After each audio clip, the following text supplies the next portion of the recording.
आओ सुनाओ किस्से कहानियां। राजा भान सिंह प्रजा के प्रिय राजा थे और क्यों न हो, राजा अपनी प्रजा का बहुत ध्यान रखते थे। वो छोटे बड़े में कोई फर्क नहीं करते, प्रजा के बीच जाकर उनकी समस्याएं सुनते और उन्हें दूर करने की कोशिश करते। राजा भान सिंह कला के भी बहुत बड़े प्रशंसक और प्रेमी थे। उनके दरबार में कलाकारों का बहुत सम्मान किया जाता था। एक बार की बात है, राजा भान सिंह कहीं रथ से जा रहे थे तो रास्ते में उन्हें एक भिखारिन दिखी। भिखारिन बहुत सुंदर थी। राजा का दिल उस पर आ गया। राजा ने रुककर उससे पूछा कि क्या वह रानी बनना चाहेगी।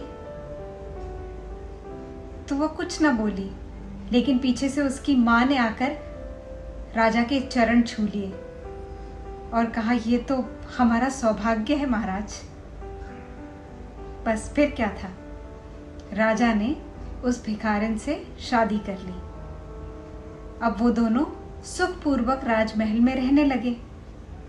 भिखारिन अब रानी बन गई थी।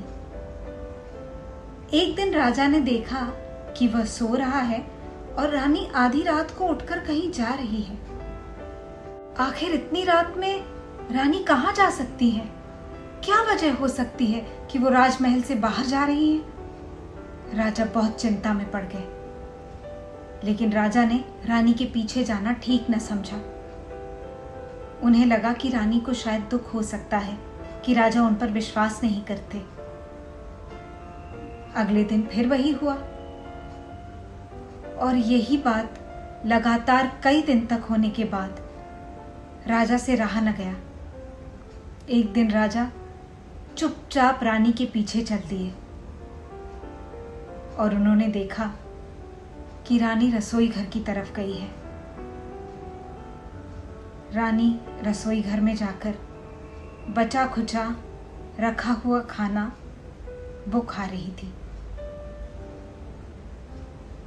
राजा परेशान हो गए कि रानी दिन में ठीक से खाना नहीं खाती, जो रात में यहाँ आकर बचा खुचा खाना खा रही है। राजा राजमहल में लौट आए और रानी का इंतजार करने लगे। जैसे ही राजमहल में रानी दाखिल हुई, राजा ने उनसे कहा, क्या बात है रानी, क्या आप हमारे सामने खाना खाते शर्माती हैं? रानी ने जवाब दिया, ऐसी तो कोई बात नहीं महाराज। राजा ने फिर कहा, तो फिर क्या बात है कि आप आधी रात को जाकर बचा खुचा खाना खा रही हैं? रानी ने सर झुकाकर कहा कि आपके 56 पकवान मुझे उतने अच्छे नहीं लगते जितना वो रूखा सूखा बचा खुचा खाना लगता है। मैं उसके लिए तरस गई थी। बहुत दिन तक मैंने सब्र किया और जब मुझसे ना रहा गया तो मैं आधी रात को चुपचाप जाकर रसोई घर में बचा खुचा खाना खाने लगी, ताकि राजमहल में लोग बातें न बनाएं। राजा मुस्कुराने लगे और रानी से कहा, आगे से आपको ऐसा करने की कोई ज़रूरत नहीं।